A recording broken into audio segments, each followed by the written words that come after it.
There is no competition to lessen, you know. So the commission is essentially saying, hey, we cannot stop this deal on a competition ground, because there's no competition. There's nothing to compete over yet. But that is exactly what makes it dangerous, isn't it? That's what it makes this deal dangerous, or this merger dangerous. But we are handing over a piece of our natural heritage before it has even been developed. And we are doing it with a condition that expires. When you look at 5 years, we're doing it with a condition that expires, condition that depend on the good faith of a foreign state-owned enterprises. Eh? So what happens if they do not develop the mine at all? All right? Let's say, for example, let's hang on. What if they just sit on, they sit on the license, lock up the resources, and wait for prices to rise? The condition only kick in once operations start.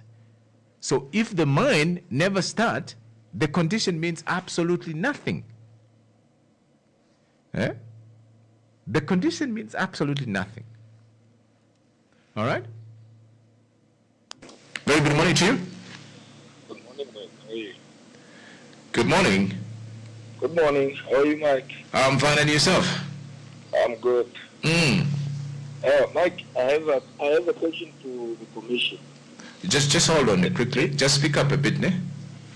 Okay. Yeah. Okay. Yeah. Is it fine now? Hello? Can you hear me? Yeah, I can hear you, but just a bit speak up, huh? Oh, I'm at least up. Yeah, you are right now. Yeah. Okay. I have a question to the commission. Yeah. Mike, when they are talking about qualifications to working in the mines, Yeah. do we talk about qualifying on paper that you have a master's degree, you have a PhD, or is a qualification really what you achieved or your experience? Yeah. Because I did ask that question. I was talking to one of Coca-Cola and asked that question. I said, okay,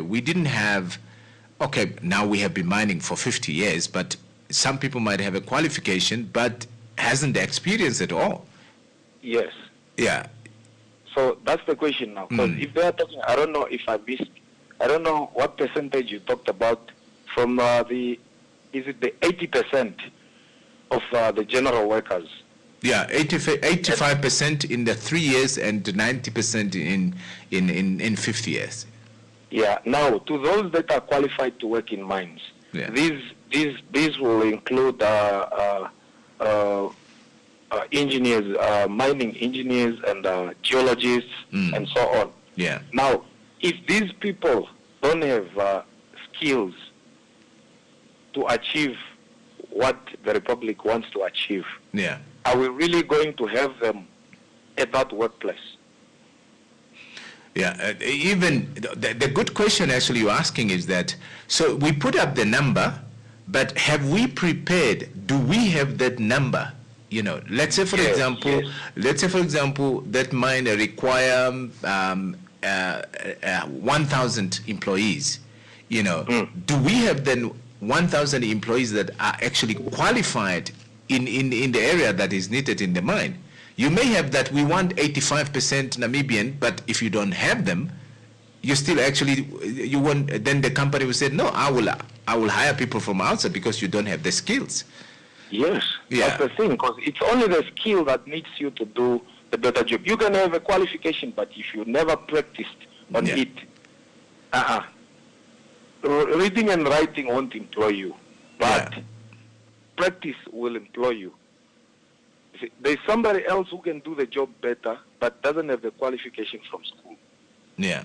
But now, if we don't have these people skilled, are we really going to shift with these numbers? Because I'm having a feeling that these numbers will decline as we go on. Yeah. Because we'll have them employed, but simply because they are not skilled, they'll start retrenching them again. Yeah, they might not even employ it. They might not even employ it if they don't have the skill. They don't have the skills and experience. Yeah. I was also thinking if our institutions like the University of Namibia and NAST could at least have a statistics on how many graduates from their institutes are currently working in these mines. Yeah. Because you might have them. Most of them that I know are out here teaching. They are doing better now in mathematics and science, but they don't have the right skills for their. You see. So at least we should at least look for people that are skilled, or we were supposed to start employing them to get their skills now. Yeah, because we can mention numbers. Yeah. But they won't help us in the end. Yeah. And unless, as much as we now say these are the numbers, we also have to have a kind of a quota to say we need actually to train this number of people in the next 5 years, in the next 3 years before the whole operation start, we have actually the number and also exposed to the environment that they will be working in. Maybe you send them to Germany or wherever, to the Chinese company or whatever the case may be, you know? Yeah. No, it's a great point, yeah. Well, thank you, Mike. All right, thanks, man. Yeah. Sure. All right, it's about 9 o'clock, and we're going to come back to the story. We're going to come back to this because there are still things that I need to say on this. We need to say on this now. We go and reach out to Ngino Menavali and have our interview right now. Stay tuned. We will be back in a second.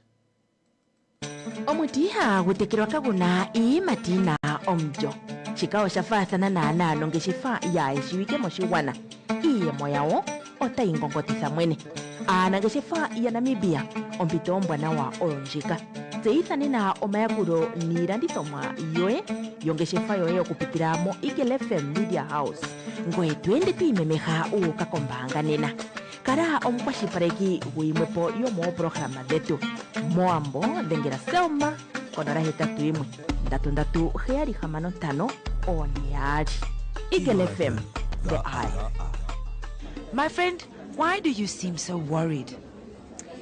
Ace, I'm planning an event for next weekend, and I don't know how to best get people to hear about it. Saima, don't worry about those small things. Contact Eagle FM today.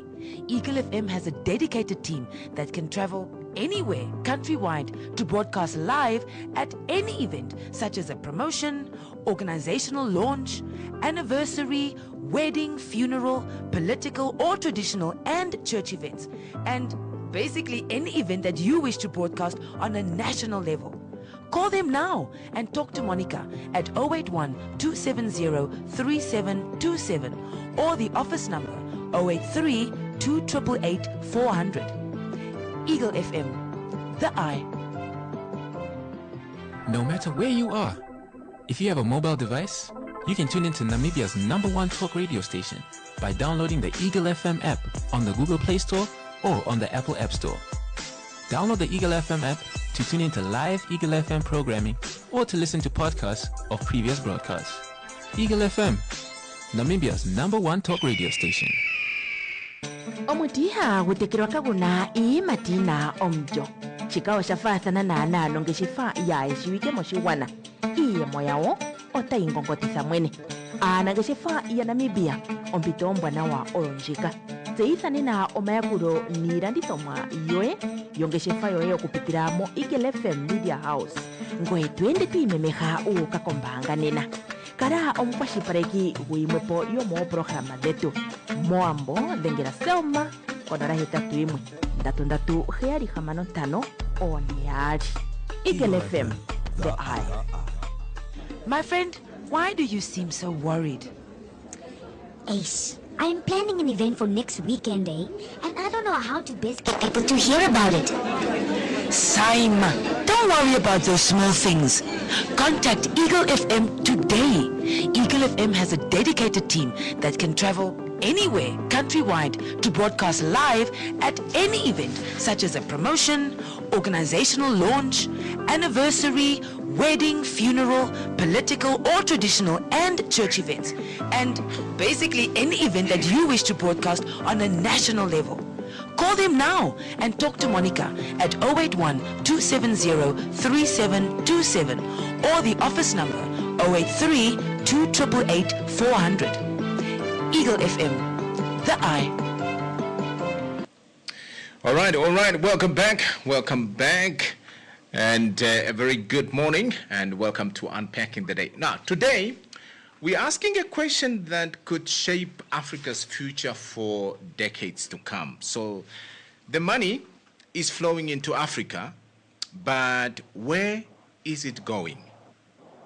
Is foreign investment helping Africa countries build stronger economies, or are we still actually mainly supplying the world with raw materials while others create the real wealth? Now, the latest 2026 World Investment Report shows that most foreign direct investment into Africa in 2025 went into minerals, oil and gas and energy projects. Countries rich in natural resources attracted billions of dollars, while investment in manufacturing, technology, and other industries remain far, far more limited. Now, so what does this mean for Africa's long-term development? Is this an opportunity we should embrace, or is it a warning that our economies are still too dependent on extracting resources? Now, to help us unpack this important question, we are joined by economist Ngino Menmavali Hangala, who has been following these investment trends closely. So, Mr. Ngino, good morning and welcome to Unpacking the Day. Yes, good morning to you, sir. Thank you. All right, let's start with with a bigger picture. Now, with this report, okay, what stands out most for you from this latest investment report? Yeah. The first component is that we have global researchers and institutions reporting these things loudly. Yeah. Like there is not even hiding or putting the information at the back of the report. Yeah. No, it's just literally putting it out there clearly, no hiding, saying it clearly that capital flowing into Africa is only flowing into this certain segment or to this certain sector. That, okay, if it was before, we can call these that, these people have the audacity. No. This is just like literally a report out there prepared by global institutions, not even African institutions or African researchers. Yeah. Detailing the capital flow around the world, segmenting every continent that where is capital flowing and putting it out there. It's not even for sale. It's a free document. And our policymakers, our president, everybody in the continent, the AU, everyone have access to this report. And it's literally telling you that this is the type of capital that you get. Yeah. For every country, like for the whole of last year, this is the type of capital they got. And it went to this specific sector. Yeah.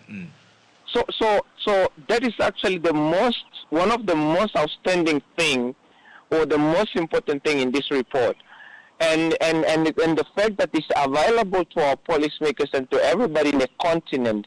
That is actually why this is so important, and it's not even hidden or anything like that.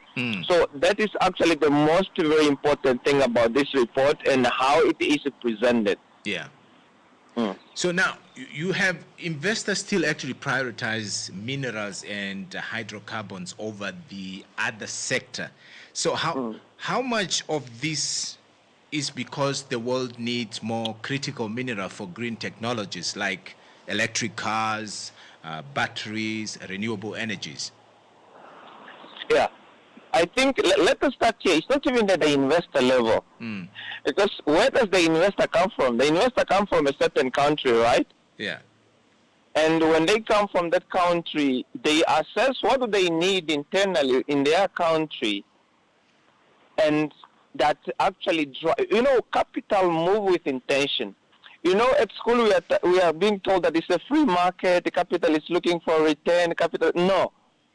Capital, if you look for this report, capital is not looking for returns, monetary returns. Capital is looking for resources. Yeah. And if capital is moving, guided by resources, that means that the capital has been influenced from home ground. It was told to go get resources. And that is contradictory now to the theories of economics and investment, where capital move around the world looking for returns, looking for it to grow, looking for a place where it can get fatter and fatter. Yeah. But the capital that is moving into Africa is influenced differently because this type of capital is looking for resources. Then we go back now because money listen to each owner. Money is like a dog. Money is like a horse. It's guided, like run in this specific way. Yeah. Go get me this. So this capital now, which is moving into Africa, is guided capital. Yeah. If it was not a guided capital, then how is it so blind to the opportunities that exist in other sectors? How? We are being told Africa has arable land, Africa's rivers, Africa has manufacturing opportunities. But how come this capital is so blind? You know, like a racing horse. Yeah. We are being told that sometimes they're even covered, right? Yeah. Yeah. They are covered on their eyes. They are only following direction to run to a specific place, Yeah. to run faster. And this is the same type of capital. Is literally blinded and is guided to go to a specific sector. So it's not just about the critical mineral and the rare earth minerals.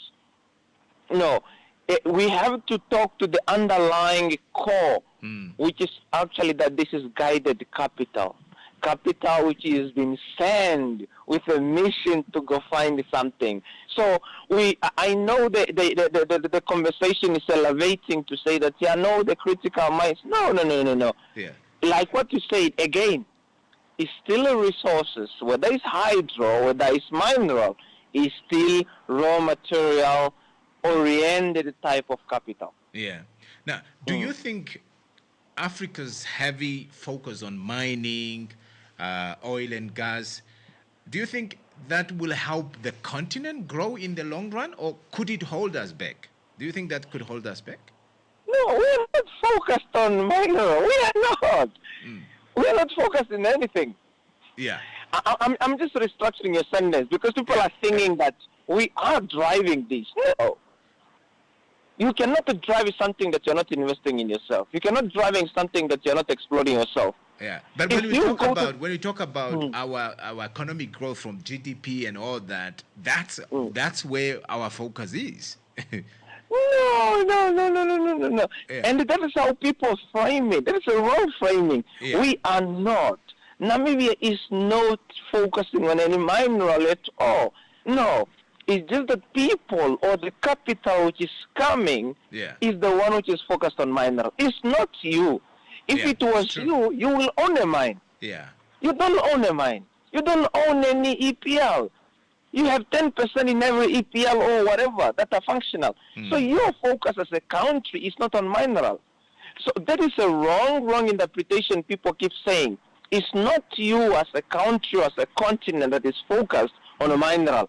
No, it's the capital that is dictating, that is driving your economy, which is focused on the mineral exploration. So we needed to fix that. Yeah. And because this capital does not belong to us, this capital is not yours, you have no say. You cannot dictate where it goes. That is now where people say, no, we are mostly a mining economy. No, it's the capital that you get. Because you are constantly looking for other people's money. You are constantly looking to use other people's money. You never want to use your own money. You never want to put down money. You never want to take risk. So that is why your economy is driven by hydrocarbon and mineral investment. Yeah. Because the people who have capital, who are willing to take risk, are putting on the sectors that they are interested in. Now, what should African government now do to encourage investment in industry that add value, for example, or create job rather than actually only extracting raw materials? You know, I keep saying that if there is a chance that I will get, I want to talk to the politicians. Yeah. I want to talk to the parliamentarian. Like I wish I can put them in a room and give them a lecture. There could be some that are listening right now. No. I have attempted this. Yeah. I'm telling you, I have attempted this. I've sat down in a place, and guess what? They are the one who want to lecture. Yeah. They are the one who want to what? They, the danger is here. We have a political leadership, and we have technocrats. Yeah. We have not still detached from the old school of thoughts of economic building. And this is a fundamental issue. It's a fundamental issue because within our political schools, the people, if you look at the young kids now that are in parliament that are being trained through SWAP or through IPs or through whatever, how is their thinking? Look at their thinking. Look at all of them. Listen to the Fanny, listen to the Job, listen to everybody. Yeah. How is their thinking? Then you go to the technocrats, the people that are in NIPDB, investment promotion, the people that are in MIRT, Minister of International Trade. Yeah. Then you go to the people that are the Bank of Namibia. Then you go to the people that are in the Ministry of Finance. These are the people that are driving your economic policies and economic decisions. Now, if the fundamental understanding of economic building among the classes of this political elite and the technocrats that make a decision has not changed, do not expect anything. Because if you are sending a person to Egypt and you are sending a person to New York to go look for capital, and then the first thing that they tell people is, we have uranium. Listen to, I'm being deliberate. I want you to listen to the presentation of your highest people when they are telling the world, what do you have? No, maybe it's a good mining space. That is what they start with. Maybe it's diamond, maybe it's uranium. Look at their thinking. So it's not about what should we do. It's about us being really, really deliberate. That the institutions that are supposed to drive the economy of your country has the right people, or these people have the right mindset. If your Minister of Mines and Energy will cry when a mining company says something, he will jump, then you have an understanding that things are not going to change. So this is about really, really, really changing the school of thought, the thinking that, colleagues, if we don't shape the capital that we want, if we are not deliberate enough in terms of promoting Namibia and promoting what we have, the capital is coming here because it's like a dog, is sniffing what you are saying. That is literally is. There is a saying in there is a song in Shombo which aombwa kwamba ya no yashiwa kedzimba. Kasene kunya katuchonga shiwa koshiki. Yeah. So what we're actually doing is that when we go and talk about the minerals and things and the resources that we have, we actually inviting them to come and invest and own. Actually, not just invest, actually own these resources. So the blame, there is a blame that the world is just coming to invest in mineral. You cannot blame the dog. The dog is smelling where the meat is. Now, if you wanted to change, to stop inviting dogs, put some vegetables in your pot. Reduce the amount of meat smell. And so it's the portfolio of what you have is what you have to structure. When you went to your trade mission to China, what did you tell the Chinese? I know we are somehow now saying, the president said, we are no more wanting extractive.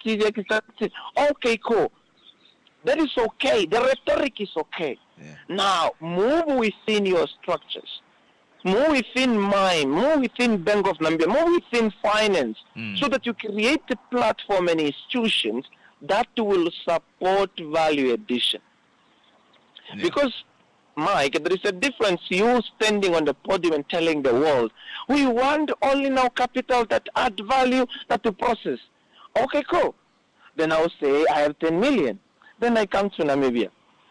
Your special economic zone are not yet demarcated. Yeah. Your water is expensive. Your electricity is expensive. Almost every 2 years you are increasing electricity. Your whole education system is work, is training people on all the things. Yeah. Mike, then you do not want value addition. You are only preaching. You do not want value addition. Yeah. So we have to differentiate between rhetorics and the statement and the being deliberate from promoting what your country wants to do and what your country have, and also creating the structure so that when capital comes where it is ready to work. Yeah. That is it. But then, as you said, we often hear about, value addition. Why has African found it so difficult to process its own mineral instead of exporting them in raw form? Why did we find it so difficult? They do not find it structured because Africa talks. Look, we moved from China. How many things did we sign in China apparently? Around 10 or 20, 50. Okay, cool. Yeah. Then we went to South Africa. We are hearing we signed 5, 6, 7, 20. Yeah. Now, I want you to be realistic. Internally, what did we do? Yeah. Ask yourself, what did we do to ready ourselves for capital? Your parliament I had did not pass any law. Mm.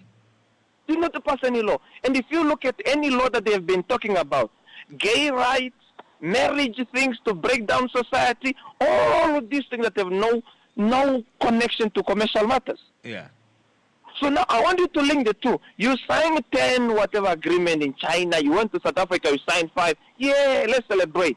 Now let us ask ourselves, internally, did we prepare the ground for capital to land? Yeah. Your parliament is the first place. What law did they enact? Did they have repealed?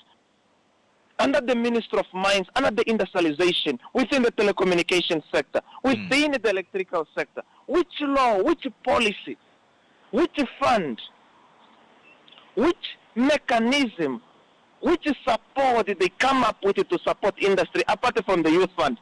Yeah. If you ask any political guy now, they will tell you, youth fund is running, we have, you see, but they have not prepared anything to ready for capital that add value. So it's not just Africa is not adding value. Africa is not preparing the ground. Yeah. African leaders are not doing what we're supposed to do to prepare the ground. Before the plane land, you have to prepare the airport. You have to make sure everything is in so that the capital can go to where it's supposed to And go. how important, that's a very important, and how important are, when you hear local content, how important are local content rules, value addition policy, in making sure now that the mining investment creates more jobs and benefit the wider economy? And we have a local content policy. Yeah.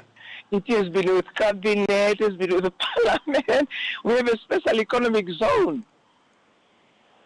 We have an industrial policy. Yeah. We have all this bunch of policies that are lying there idle. Because your parliament, your technocrats, the people who are supposed to drive.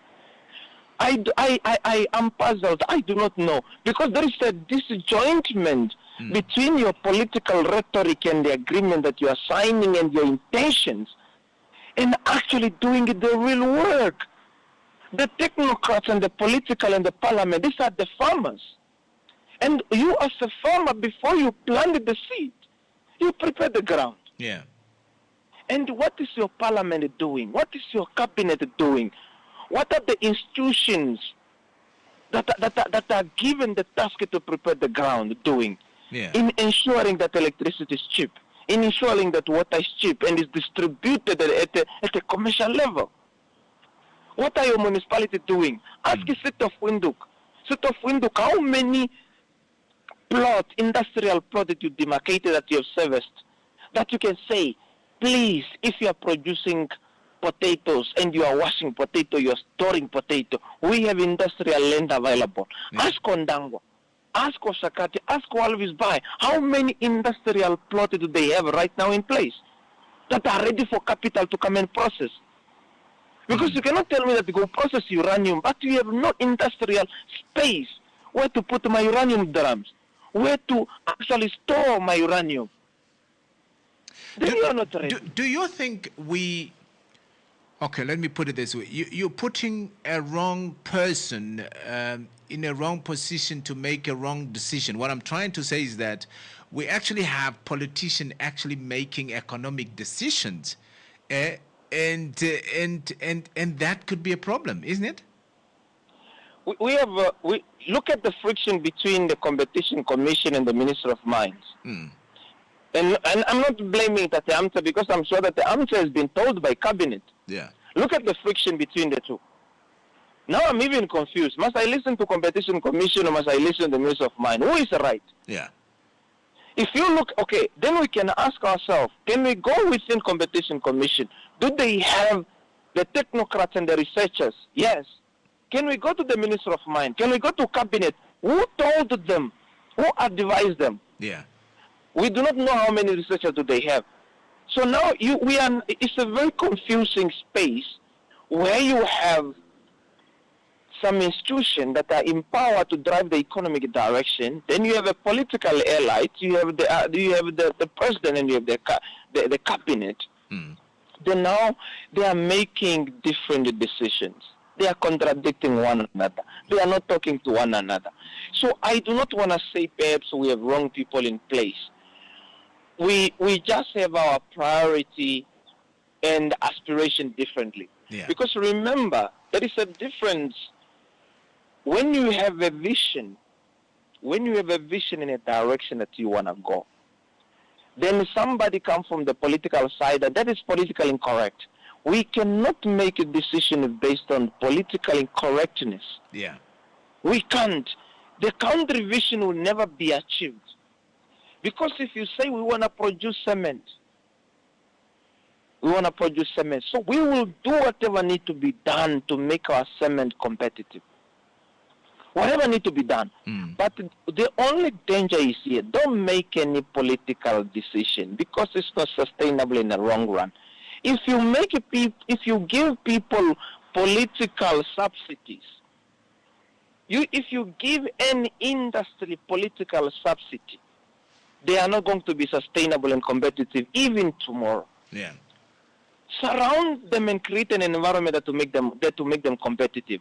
This is a decision that we are making based on political subsidies, where we are actually bypassing what the people who have done research are saying, and because we want come out to attract investment using political subsidy, it will not work. So my advice is not that we have wrong people. We keep putting political subsidy on top of industrial subsidies. Yeah. So we really, really need to understand that you telling an investment that you do not have to respect our labor law today is okay. That is danger. That is not sustainable. Give the person what they need to do. Tell them your labor laws. Give them enough time to say you can gradually comply. Or what else can we look at your production cost that we as a government can make easier for you, but do not compromise on your vision and economic aspiration. Using the political subsidy, because political subsidy go away. Tomorrow when I'm going to go in power, I'm going to remove the political subsidy. Yeah. But when you provide industrial support based on cost of production in your country, those are more sustainable. The danger is here our political colleagues, our cabinet is making a political decision, is giving political subsidy. And that is the danger now, where they are not having a conversation with the technocrats. And if the technocrats' voices are not loud enough, then we are in trouble. Yeah. If you see political power more loud, then the technocrats or well-researched and data-driven decision, then we are in danger. We will not move forward. And that's why when you talk about Chinatown today, Yeah. in my reporting time, I have always asked, are we taxing Chinatown? Why is my invoice that I get, my receipt, that's not a VAT? Mm. I was told, no, we cannot told you because like that we are targeting a certain sector. No, but the receipt I get is no VAT. Yeah. You cannot tell me that you are targeting. This is a fact. Until today, I did not get an answer. When you are not being data driven, because certain industry are political supported or have political subsidies, Yeah. you will never move to a level where you will establish industries or start adding value. So, But yes, political will is needed, but not a political subsidy. yeah. Mm. Our political will to change things is good, but giving political subsidy to a certain company, to a certain sector, is not sustainable. Yeah, it shouldn't. Yeah. Now, I want to focus on some of the countries in the 2026 investment report, the World Investment Report. We have a country like Guinea. We saw investment increase more than fivefold. From what you have study about or what you have learned about the country, what did they get right? And let's do this after this commercial quickly. Just hold on for a second. omutiha gutekirwa kaguna ii matina omjo chikao shafathana na analo ngeshifa yae shiwike moshiwana iye moyawo otaingongotisa mwene ana ngeshifa ya Namibia ompito ombwana wa olonjika zeithane na omayakuro niilandithomwa yoye yongeshefa yoye okupitira mo Eagle FM Media House ngoye twende twiimemeha uukakombanga nena kala omukwashipareki gwimwepo yomoopurograma dhetu moambo dhengela selma konola 81 oniyali Eagle FM the eye. My friend, why do you seem so worried? Ace, I'm planning an event for next weekend, and I don't know how to best get people to hear about it. Saima, don't worry about those small things. Imbaya rire ombwa nai epetawetha ko ombunikiro ombi hukusha onjiviro yoye irire ombupu ohatane na wina ikare no mathako murungu wa indu werirongere kusha umune ondengu okura ko imba una oviune vya peke $31 mumwezi twika ovingi nokukara norupa ondando ya peke yokuyanja oshimariva operesente dano komieve vitatu moshimariva operesente omurongo komieve hambo umwe moshimariva operesente omirongo ivari na dano komieve murongo na ivari moshimariva itororera ondengu chimayungura na wakove na wina onyanukithe ashiesho imba ekupe oshimariva shishihina omarithiro imba o maoronganeno ouyebu hakaenena itako na wina rishangitha njinon. All right, welcome back. Yeah, now I want to focus a little bit on some of the countries, especially on Africa. And we have, as I see, we have Guinea. Investment increases more than fivefold. My question was, how did they get it right? Yeah, look, do you know the most beautiful thing when it comes to mineral and carbon rendered whatever matters? You don't have to do anything. Yeah. And I tell people this, I tell my politicians this, I tell all my technocrats, you guys, you can make all the noise that you want. The mining company can make all the noise that you want. But believe me, that capital was not attracted. Yeah. Okay, perhaps we can look at certain few things. Like for Botswana and Namibia, we both have diamonds. But if you look at our diamonds, yes, Botswana diamond can be big, but there is a difference between our two diamonds. Yeah. Yes, South Africa and Namibia have gold. So there is a bit of competition. Where must I go get gold? Can I go get gold in Mali or can I go get gold in Namibia and South Africa? Yes, in Mali now, there are certain restrictions in terms of how you get your gold out. But in Namibia, we have no restriction. So those are some of the basics that are there, but they cannot prevent the capital from coming. So I'm saying this again, that when it comes to this type of capital that are coming for mineral exploration and mining, there is nothing that you did. You did not promote anything. They didn't do anything right. That capital is looking for minerals. And they heard that Guinea has minerals. They came. So it's not really that they were attracted. Can I tell you this? If you go to our Minister of Mines and ask them to give you geo information related to mineral reserves, they do not have it.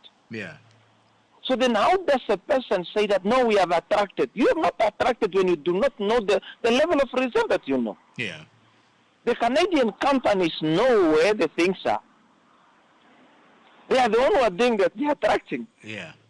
Because they have found where the gold is, where the copper is. So it's not that our government attracted the mining investor. The Guinea government did not attract the mining investor. They don't know where the copper is or where the gold is. So it's not that they did something right. No, they didn't do anything. Yes, perhaps they have done the basics. To say, yes, our financial systems, our banks are able to get your money in. We are able to bring your equipment in without charging you whatever custom. Yes, that is all they did. But they, at the basic level, at the most important level of where is the mineral, they didn't do anything. So they just let the Canadian and the Australian and everybody who have the equipment and the skill set to come and look around their country and find it. There is it. And South Africa recorded a negative investment flows. What exactly happened there? Okay, because most of these huge capital are coming to the mining sector. If you look at South Africa now, a portfolio of minerals, South Africa has been a mining company for years compared to any African country. You know that, right?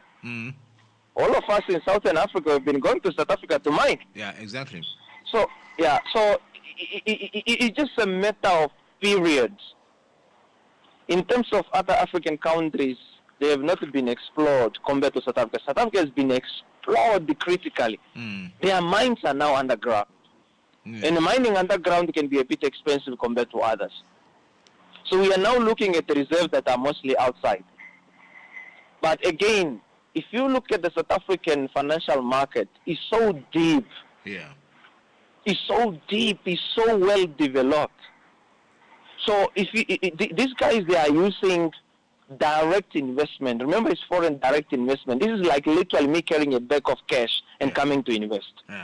They are not only looking at the financial market. South Africa is pulling in investment through the financial market. South Africa's entrepreneurs that are using the financial market to get debt and invest. So that is the difference. We should not be fooled by that South Africa did not attract direct. South Africa is a financial market that actually pulls capital all over the world. And South Africa is a deep, deep entrepreneurial level that is actually doing great things within South Africa. Compared to us. We are looking at FDI because our entrepreneurship is not deep enough. We depend on others to come and do entrepreneurship in our country. So there's a difference. So the other thing, when you look at the regional bloc, what role should regional bloc actually, the ECOWAS of this world, the SADC, the EAC, what role should they play in coordinating now the FDI strategy? Should be there some kind of a strategy from the regional, bloc? They're useless. I'm sorry, they're useless. I'm not even going to waste my thoughts on that. I'm not going to waste my thoughts on that. Look, like I said, FDI does not need to be attracted. I'm sorry, guys, especially the one for the mining sector. There is something I wrote because I used to be so negative to this capital coming to the mining sector. And I have reached a certain level that, okay, I'm no more going to be negative. We can actually use the mining sector to do whatever. Remember what the mining sector is mining is raw material. And when you have raw material that Mike, you are rich. Because you can do anything with the raw material, isn't? So my anger has changed. I'm now saying, let us do whatever we need to do to give to those guys that are exploiting. Let us do whatever we need to give to those guys that are mining. But I'm no more speaking with a shallow mindset and with an empty mind why I'm saying let us support the mining sector. No, I'm looking at that after now the mineral have come out of the ground. What can we do with them? Yeah. Secondly, I'm also looking when they are mining, what are they consuming and what can we give them? So those are now key things that focus that why must we treat our miners like baby? I'm ready to treat our miners like baby because they are getting us the minerals and they are consuming.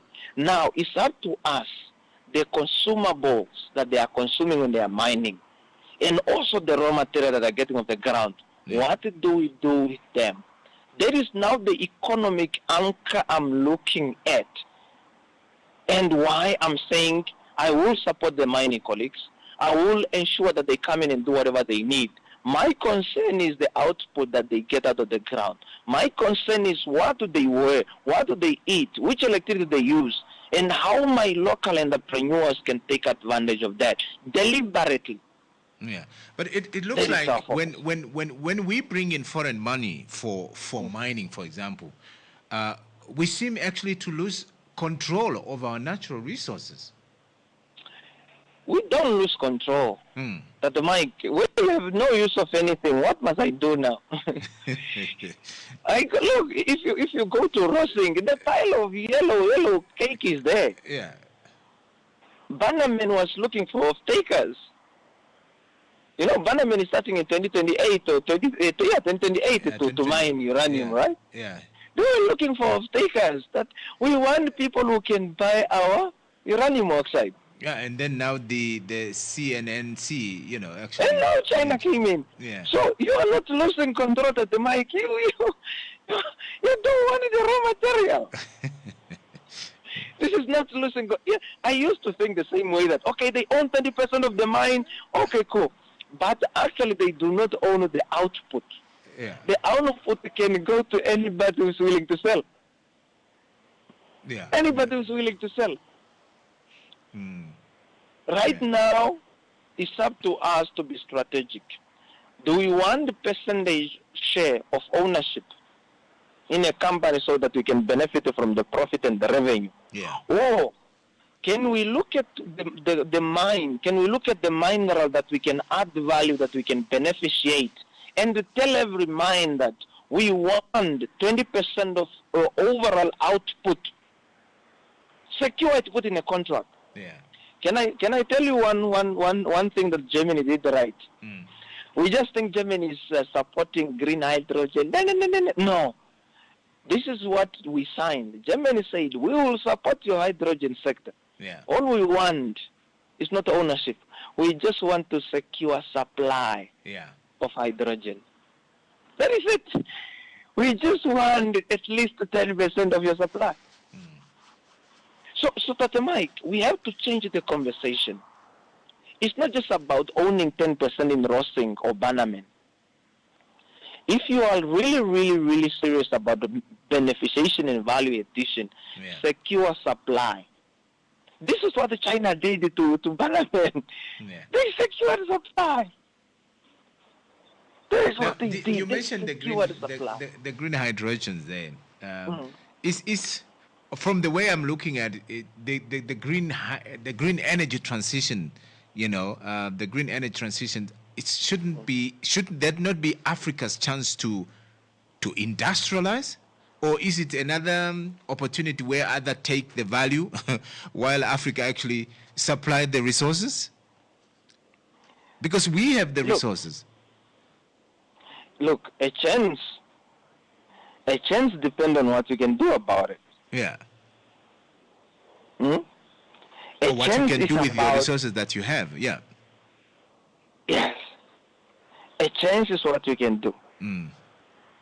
Until you can do something about it, there is no change. There is no potential. We are making noise about potential. There is no potential until you have a plan, until you have a strategy in place. For the green hydrogen, we somehow have a plan. Yeah. And that plan needs to be supported. That strategy needs to be supported. Our green industrialization based on hydrogen. There is a good plan.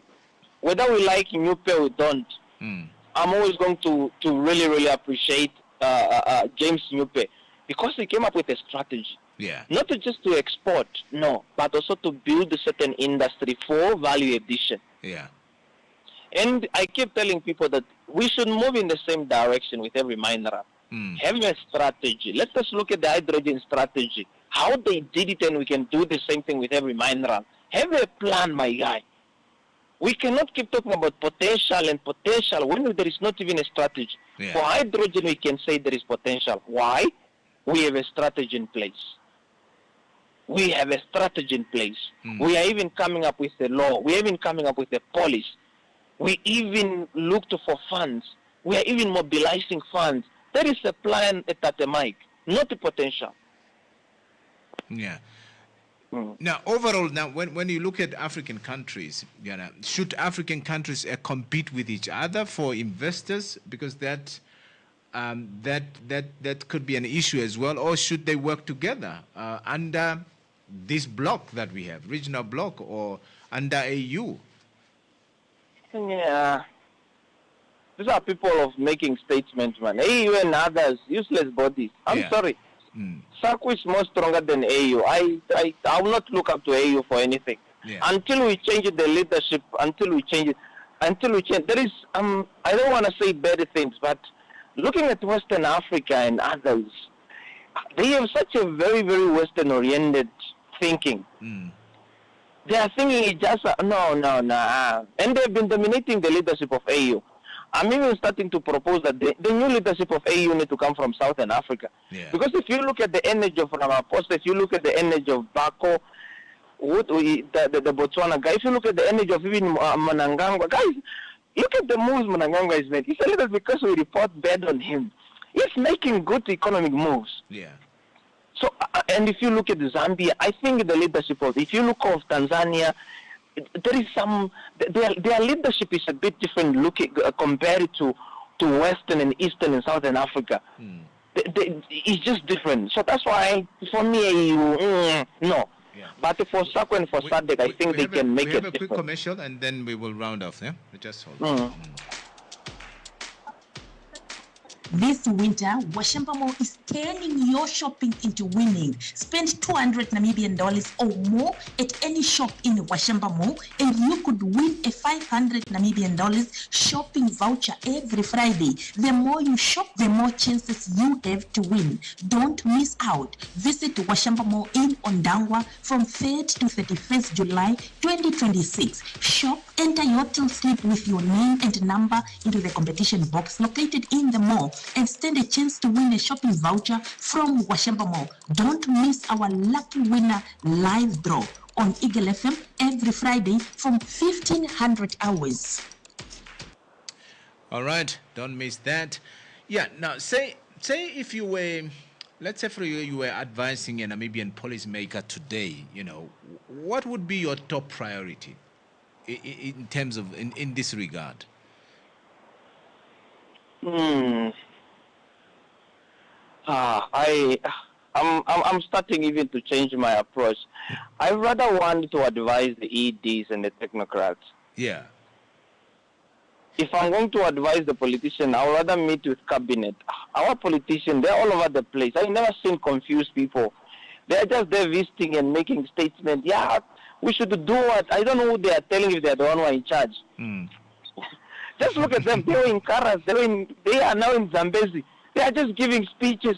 Yeah, government efforts are not what. I'm like, what are you telling? Yeah. Now imagine, how do I advise such a person who does not even know their role?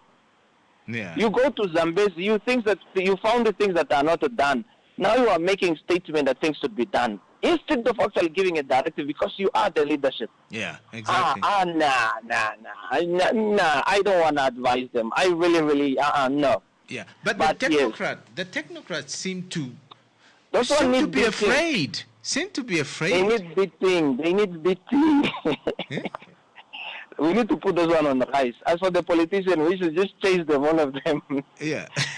As for the technocrats and the EDs, yeah, those one, I know how difficult it is Yeah. to work with the people that they are working. That's why, as much as I'm very critical of our technocrats and our EDs, I understand the capacity issue. I understand the type of political process